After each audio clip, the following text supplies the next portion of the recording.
And we return to the great debate over budgets, deficits, taxes, and spending with yet another viewpoint, this one with some historical perspective. NewsHour economics correspondent Paul Solman is on the case, part of his ongoing reporting, Making Sense of Financial News. Our allegedly tragic trillion-dollar annual budget deficits, swelling our supposedly unsustainable $16 trillion national debt. More borrowing, it said, means the proverbial road to ruin. Some think then that the fiscal cliff, slashed spending and hiked taxes, is not the horror of horrors, some sort of economic suicide, but the very opposite, the last resort for avoiding a fatal whirlpool of debt. So what about more debt? Will it destroy us or won't it? How bad would it be to barrel over the cliff? Enter former IMF chief economist Simon Johnson of MIT. He's written a book, White House Burning, on the history of U.S. debt, all 225 years of it, its whys and wherefores, and get this, its considerable virtues. We asked if he could provide a TV version. The answer was a mobile history lesson, starting at the museum where every 15 minutes they reenact the dumping that helped make a town famous and a group of contentious colonies united. So to begin, here in Boston, what's your fundamental thesis? The American Republic is born partially in a tax revolt. This is the Tea Party site where they threw the tea over because they didn't like the tax system. So this has been a fundamental debate and argument from the beginning of the American Republic. And then we come back today to exactly the same sorts of issues.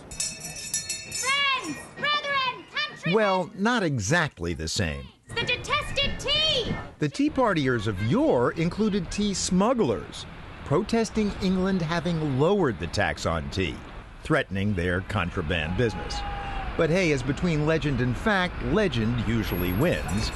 And the fact is, as between paying now or paying later, Americans have just about always preferred debt to taxes. Debt to pay the very first army, for example.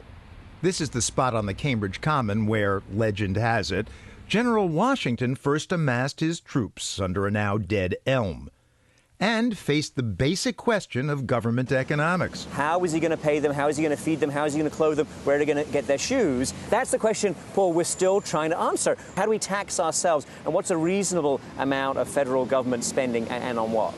What did America in the making do? We didn't much tax ourselves.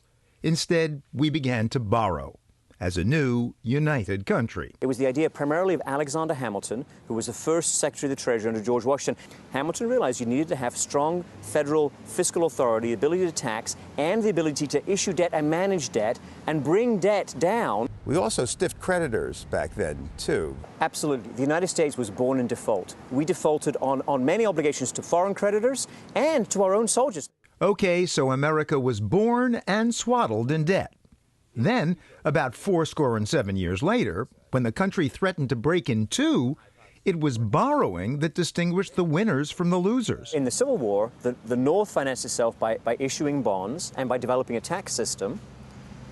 Nobody was very happy about that, but it worked. The South financed itself by printing money and got a hyperinflation, further destabilizing its economy. So those are two different ways to finance a big ramp up in government activity. And the North won, in part because they had a better approach, the Hamilton approach to public finance. And that approach was to print IOUs, bonds, and come up with a way to market them, mainly in Europe, to people who had the money and thought, hey, I'm going to get it back with a good rate of interest. They also sold them to what we now call retail investors. They made the bonds relatively small denominations and had a big marketing push. The first time anybody in this country or almost anywhere else had tried to sell bonds to ordinary, regular people. Big success. And so it was, says Johnson, whenever America found itself at war. Peaks of debt, as a percentage of the national economy, at the peak of every conflagration from the Revolution through the War of 1812 and the Civil War to World War I. The next big bump in debt added a new reason to borrow. It came during peacetime.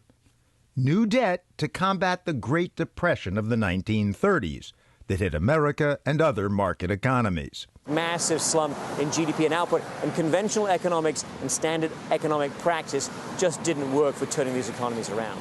Now, had you been born, you would have been in England at the time, and that was when John Maynard Keynes became most famous for his prescription, spend, spend, spend. That's how you get the system up and moving again, by pouring money into it. Yes, when you're in a depression. So in that situation, Keynes said that more government spending could help push the economy, restart the private sector by having the government lead the way. And when J.M. Keynes talked, people listened. Among them, Johnson's academic predecessors. People working here at MIT Department of Economics and in other leading universities became convinced that the government could play a different role and a more helpful role in the economy and supporting the macroeconomy compared to what the previous orthodoxy had been before the 1930s. But that meant going into more and more debt, and that's a good thing then, you say? It meant being careful with the debt still. It meant that deficit spending was something that could be very useful to you in turn when the economy needs some help. Very useful, and of course borrowing proved very necessary when World War II broke out. Total U.S. debt soared to 120% of GDP. But after the war, the U.S. economy soared too.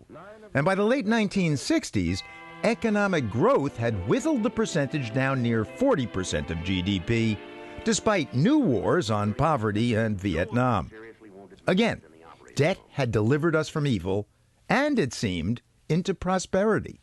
Then came the 1980s, and the tax cuts of Ronald Reagan, combined with greater defense spending, leading to hugely higher annual deficits covered by borrowing, and thus again, a swelling national debt, but with no wars at all. Then, under Presidents George H.W. Bush and Bill Clinton, we took action. For a while, both parties agreed, says Simon Johnson. And there was a bipartisan agreement to raise revenue and put something of a damper on spending. So that's an important moment. In the bigger picture, of course, that was just a small hesitation on the path to a much larger national debt. Because in the bigger picture, a president just can't accomplish very much if he's cutting spending and won't raise taxes. And so, yet again, more borrowing under Presidents George W. Bush and Barack Obama. Higher deficits and debt that, because of the graying baby boom, are fated to get even worse. The population was always going to age. The baby boomers were going to retire. They were paying a lot of Social Security contributions in the 1990s. They're drawing pensions today. We were always going to shift into structural deficit for that reason. And that's why, even though we've been in deeper hock before as a percentage of the economy, this time really may be different. With the baby boom hanging it up, increasing our debt load now presents a clear and future danger. And thus, this era's key questions. Do you want to keep Social Security? Do you want to keep Medicare? And if yes, how are you going to pay for it? And I don't suggest the answer be, we'll sell more debt to the Chinese. You've got to pay the taxes to support the social insurance programs if that's what you want to keep. But Americans do not want to pay higher taxes. No one wants to pay higher taxes. Actually, everyone's happy to have someone else pay higher taxes. They don't want to pay higher taxes themselves. And this is where we come to in the conversation. What do you want government to do? And we got ourselves into this mindset of, well, the government can give me some stuff, but someone else can pay for it. That's incredibly dangerous. That is what has broken many governments and many countries. It's never been the American problem, but it is the American problem today. Last stop, back to Cambridge Common. Last point, some people think going over the cliff won't be all that catastrophic. But economist Simon Johnson thinks it would be a disaster. You don't just change course overnight. If you go over the cliff in a disorganized way with mass amount of political confrontation, that could be very bad for us and much worse for the world. We need to make some fiscal adjustments. Some of those things include higher revenue and bringing spending under control. So I'm in favor of that. But charging off a cliff as we struggle at each other's throats, very bad. Very bad, perhaps, but not, as things now stand, impossible to imagine.